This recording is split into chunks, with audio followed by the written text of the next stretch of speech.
बोले जब तुम्हारे जीवन में बहुत अधिक मुसीबतें आए, विपरीत परिस्थितियां हो, तो खुश हो जाओ, क्योंकि उस विधाता की नजर तुम्हारे ऊपर है। और गलत रास्ते, गलत लोग, गलत परिस्थितियां, गलत अनुभव बहुत जरूरी है जीवन में, क्योंकि वही हमें सिखाते हैं कि हमारे लिए सही क्या है। वो कहते हैं कि वो पथ क्या, पथिक कुशलता क्या, जिस पथ पे बिखरे सूल ना हो। और नाविक की धैर्य कुशलता क्या, जब धाराएं प्रतिकूल ना हो। नमस्कार प्यारे बच्चों, देखो आज की जो अपडेट है, बहुत अच्छी अपडेट है, लगभग उन बच्चों के लिए जिन्होंने केवल एक ही मकसद बना रखा है, जिनका केवल एक ही एम है कि हमें जल्दी से जल्दी हमें सरकारी नौकरी लगना है, हमें इस सरकारी विभाग में, सरकारी तंत्र में अपने आप को इस्टेब्लिश करना है, स्थापित करना है बहुत जल्दी। क्योंकि हम सभी को पता है कि जीवन में बेरोजगारी क्या होती है और रोजगार क्या होता है।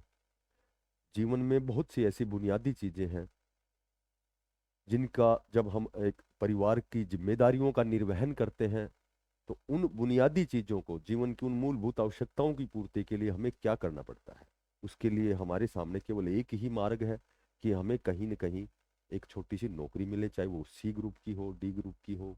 ठीक है, तो आज हम बात करते हैं सीईटी रिजल्ट करेक्शन पोर्टल, किसको फायदा किसको नुकसान। क्योंकि कोर्ट द्वारा पहले तो 17 से 24 तारीख तक करेक्शन पोर्टल खोला गया था। ठीक है, उसके बाद कोर्ट द्वारा 4 दिन का और समय दुआया गया एचएसएससी से, एचएसएससी ने 4 दिन और दिए। ठीक है, और बाकी जितनी भी बातें हैं वो सब सभी को पता है कि माननीय चेयरमैन साहब ने कहा है कि भाई आपके लिए करेक्शन पोर्टल खोला जाएगा, आप अनावश्यक भ्रमित ना हो, दूसरी चीज़ों पर ध्यान ना दें, आपका बहुत जल्दी रिजल्ट आएगा। उस समय कमिटमेंट किया गया था कि विद इन 1 मंथ, 1 महीने के अंदर अंदर आपका रिजल्ट आएगा, क्योंकि उन बातों को मेरे ख्याल से 3 महीने भी हो चुके हैं। ठीक है, 2.5 से 3 महीने हो गए हैं। तो सबसे पहले बात करते हैं करेक्शन पोर्टल की। देखो करेक्शन पोर्टल, चूंकि उस समय 14 जून लास्ट डेट थी, सभी को पता है, तो जो एक पोर्टल था, सरल पोर्टल, तो वो सही तरीके से नहीं चल रहा था। तो उस समय कहा गया था कि भाई आप फॉर्म भरें, फिलअप करें, और यदि आपकी कैटेगरी की जो सर्टिफिकेट अपलोड नहीं होती है तो आप फॉर्म भरें, जर्नल में भरें, उसके बाद में जब आपका रिजल्ट आएगा तो पहले आपका करेक्शन पोर्टल खोला जाएगा। ठीक है, आपसे आपकी कैटेगरी मेंशन करवाई जाएगी, तो वो एज इट इज वो पोर्टल आप खोला गया है आपके समक्ष। ठीक है, लेकिन उसमें एक सबसे बड़ी दिक्कत तो ये है कि उसमें 14 जून का समय दिया गया है, जो भी ये बाउंडेशन है 14 जून की, तो ये कहीं न कहीं सही नहीं थी। क्योंकि 14 जून, जब 14 जून से पहले की सर्टिफिकेट थी, ठीक है, तो लगभग तो बच्चों ने अप्लाई भी किया था, उनकी सर्टिफिकेट भी नहीं आई। कुछ एक ऐसे केसेस हैं जो जिन्होंने 11 तारीख को अप्लाई किया था लेकिन 14 जून तक नहीं बना, वो बाद में बाद की डेट हो गई 14 जून। तो ऐसे बहुत से ऐसे बच्चे हैं जिनको नुकसान हो सकता है कि भाई 14 जून के बाद की सर्टिफिकेट कंसिडर नहीं की जाएगी, 14 जून से पहले की होनी चाहिए। 4 दिन और बढ़ाए, उसमें भी हम सोच रहे थे कि संभवतः है कि इसमें 14 जून की कंडीशन हटेगी, लेकिन उसमें एज इट इज वही कंडीशन थी कि 14 जून से पहले की जो सर्टिफिकेट है वो अपलोड होती है। ठीक है, तो अब देखो बात करें पिछले पिछले सीईटी की, तो पिछले सीईटी में जो 4 गुना की कंडीशन थी, 4 गुना की जब कंडीशन थी आपकी, तो 4 गुना की कंडीशन में जब आपका सी ग्रुप का जब मेन एग्जाम हुआ था, उस समय स्पेशल आपसे कैटेगरी मेंशन करवाई गई थी। तो संभवतः अब की बार भी जब आपका रिजल्ट आएगा, रिजल्ट के बाद में जब आपकी 10 गुना की लिस्ट आएगी, जब आपको कैटेगरी वाइज जब उसमें डिवाइडेशन किया जाएगा, तो संभवतः आपसे कैटेगरी मेंशन करवाई जाएगी। तो एक तो बात ये हो गई। उस समय 4 गुना में क्या हुआ था, कुछ एक पोस्टों में जर्नल की जो कट ऑफ है वो कम थी, बजाय कैटेगरी की कट ऑफ ज्यादा थी। ठीक है, जो पिछली बार 4 गुना हुआ था। तो अब तो जाहिर सी बात है कि ज्यादा बच्चे जब जिन्होंने कैटेगरी में फॉर्म नहीं भरा और 14 जून के बाद की उनकी सर्टिफिकेट है, तो जाहिर सी बात है वो जर्नल में उन्होंने फॉर्म भरा है, तो जर्नल में भीड़ ज्यादा रहेगी, और जर्नल में भीड़ होने की वजह से तो कट ऑफ जर्नल की ज्यादा जाएगी। नुकसान किसको होगा? जर्नल को नुकसान होगा, क्योंकि जर्नल की कट ऑफ ज्यादा जाएगी। तो एक तो ये पिछली बार जो मेन जब आपका एग्जाम हुआ था 4 गुना का, तो उस अब की बार 10 गुना जब आपको नॉमिनेट किया जाएगा मेन एग्जाम के लिए, तो आपसे पहले कैटेगरी मेंशन करवाई जाएगी, ऑलरेडी ऑनलाइन आपकी कैटेगरी वहाँ है। तो एक तो इसमें बहुत ज्यादा नुकसान नहीं होने वाला है।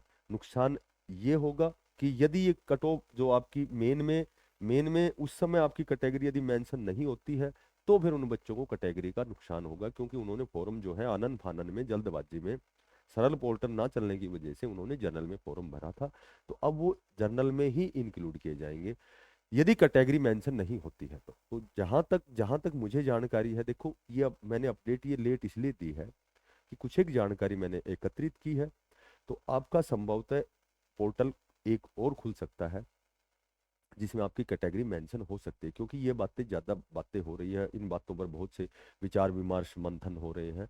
तो एक उन बच्चों को नुकसान है जिनकी पहली और चौथी शिफ्ट जो हार्ड शिफ्ट थी, इसमें जैसे कैटेगरी के 40 नंबर चाहिए, 40% चाहिए 100 में से, तो जिनके 35+ है, ठीक है, या फिर जर्नल वालों के 45+ है, तो अब इनको नुकसान हो सकता है, क्योंकि इनकी यदि सर्टिफिकेट 14 जून के बाद की है तो इनको जर्नल में काउंट किया जाएगा। तो ये जर्नल में काउंट होगा, ये जर्नल में, देखो ये तो, इसको तो खैर ज्यादा नुकसान नहीं, क्योंकि जर्नल तो जर्नल में रहता है। ये 35+ वाला जो है कैटेगरी का है, इसको नुकसान हो सकता है यदि यदि एक पोर्टल ना खोला जाए, यदि 14 जून की जो कंडीशन है इसको ना हटाया जाए, तो यहाँ नुकसान हो सकता है। और क्योंकि सभी को पता है कि 35+ कैटेगरी वाला यदि उसको 40 नंबर आते हैं, ठीक है, 40 नंबर आते हैं, तो उसको 40 नंबर जब आते हैं और उसकी जो सर्टिफिकेट है वो 14 जून बाद की है, तो उनको जनरल में काउंट किया जाएगा, तो 35+ वाला तो रह जाएगा। और लगभग सभी को पता है कि हरियाणा पुलिस हो गया, टेक्निकल भर्ती होगी, उसमें तो लगभग सीईटी क्वालिफाई ही 10 गुना में आ जाएंगे। तो यहाँ थोड़ा सा नुकसान हो सकता है। बाकी लगभग लगभग या तो पोर्टल आएगा आपका, या फिर मैं आपको बताता हूँ कि जब आपका रिजल्ट आएगा उसके बाद जब आपको मेन, जब 10 गुना की लिस्ट आएगी, उसमें संभवतः पिछली बार की तरह आपकी कैटेगरी मेंशन होगी, ठीक है। अच्छा, अब बात करते हैं नॉर्मलाइजेशन तय। नॉर्मलाइजेशन तय की बात करें तो लगभग नॉर्मलाइजेशन तो माननीय चेयरमैन साहब ने स्पेशल कहा था ऑनलाइन आके कि भाई आपका जो आपसे सजेस्ट मांगे गए थे, सुझाव मांगे गए थे, उसके बाद में ये भी कहा गया था कि किसी बच्चे के साथ कोई अन्याय नहीं होगा। लगभग जो नॉर्मलाइजेशन है वो पिछला जो सीईटी है 2022 में हुआ था, एज इट इज उसी प्रक्रिया पे आपका जो नॉर्मलाइजेशन होगा। तो पहली और जो चौथी शिफ्ट है, इसमें लगभग पहली जो शिफ्ट है, मैंने पहले भी बताया था, लगभग 6 से 7 नंबर का आपको फायदा होगा पहली और चौथी शिफ्ट में। संभवतः 1 नंबर ज्यादा का फायदा पहली शिफ्ट में हो सकता है, जहां तक मुझे जानकारी है, क्योंकि पहला जो पेपर है और चौथा जो पेपर है, पेपर तो लगभग वही दो पेपर है, थोड़े से डिफिकल्ट स्तर के हैं, कठिन स्तर के हैं, पर पहला पेपर थोड़ा सा उसको ज्यादा हार्ड माना जाता है बजाय चौथे के, क्योंकि चौथा पेपर जो देगा बच्चा, तो वो तो लगभग दूसरा तीसरा 3 पेपर वो जब देख लेता है, तो 1-2 नंबर का उसको एक्स्ट्रा बेनिफिट भी होता है, 1-2 क्वेश्चन रिपीट भी हो जाते हैं। तो लगभग 6 से 7 नंबर का आपको फायदा होगा। अन्य त्रुटियों की बात करें, जैसे जो आपका पोर्टल करेक्शन पोर्टल है, जैसे किसी का नाम गलत है, ठीक है, नाम गलत है, फादर नेम गलत है, तो नेम जो गलत होता है, तो एक एफिडेविट एक बहुत अच्छा माध्यम होता है, एफिडेविट से नेम तो ठीक हो सकता है, नेम की कोई बहुत बड़ी बात नहीं होती, इतना बड़ा इश्यू नहीं होता है। कई ऐसे हैं कि भाई जिनकी हायर क्वालिफिकेशन उसमें अपलोड नहीं हुई, तो हायर क्वालिफिकेशन, क्योंकि सीईटी तो एक एलिजिबिलिटी टेस्ट था, तो ये तो 10+2 पास के ऊपर ही था, तो इसमें हायर क्वालिफिकेशन का बहुत बड़ा मुद्दा नहीं है, क्योंकि कुछ एक ऐसी पोस्ट है जहां ग्रेजुएशन मांगते हैं, तो जिसकी क्वालिफिकेशन ग्रेजुएशन होती है, तो उसके बाद तो जब 10 गुना की कंडीशन होगी, तो उस समय आपसे जो आपकी जो ग्रेजुएशन की जो बीए की सर्टिफिकेट है वो अपलोड करवाई जाएगी, तो उनको ज़्यादा दिक्कत नहीं है।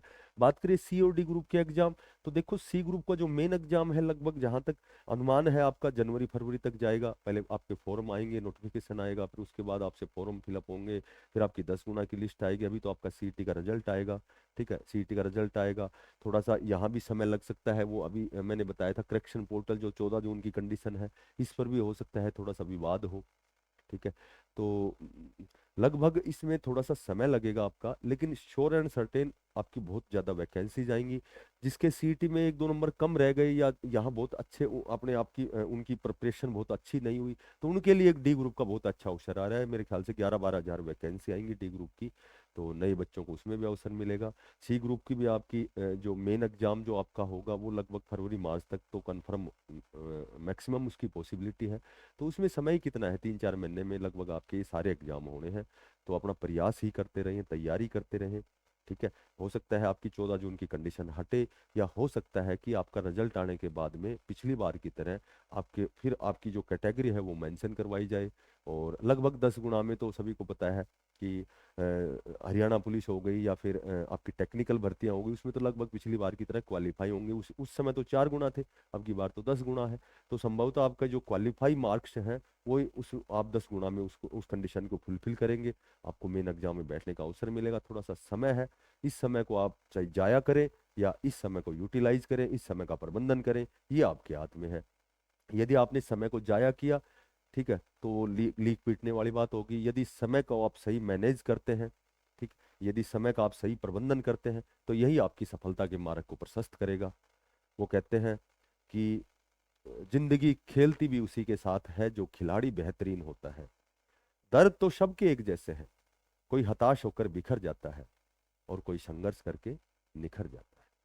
तो जो भी साथी नए हैं, अब हम रेगुलर क्लासेस शुरू करेंगे, ठीक है। अब तक बहुत से ऐसे अपोजिट सर्क्यूमस्टांसिस थी, विपरीत परिस्थितियां थी, जिनकी वजह से हमारी प्रॉपर क्लासें रुकी हुई थी। क्लास से लेने में हमारा जो समय था वो थोड़ा सा कहीं और लगा हुआ था। तो सभी जो भी बच्चे नए हैं, चैनल को सब्सक्राइब करें, मन करके आप तैयारी करें। हमारी नियमित सुबह 8 बजे क्लास होगी, 1-2 दिन और लगेंगे, लगभग मंडे से हमारी नियमित क्लासें होंगी। और आप सभी बच्चे या जो भी अपने एम के प्रति, जो अपने निर्धारित लक्ष्य के प्रति जागरूक है, जो जीवन के प्रति संजीदा है, गंभीर है, जो सीरियस है, जो वास्तव में कुछ करना चाहते हैं, तो उनको उन क्लासों में एक्स्ट्रा बेनिफिट होगा, आपको बहुत अच्छी क्लासें मिलेंगी। तो जो भी बच्चे नए हैं, चैनल को सब्सक्राइब करें, ज़्यादा से ज़्यादा इसको शेयर करें। फिर मिलते हैं किसी नई अपडेट के साथ, तब तक के लिए बेस्ट ऑफ लक, सभी को धन्यवाद। राम राम।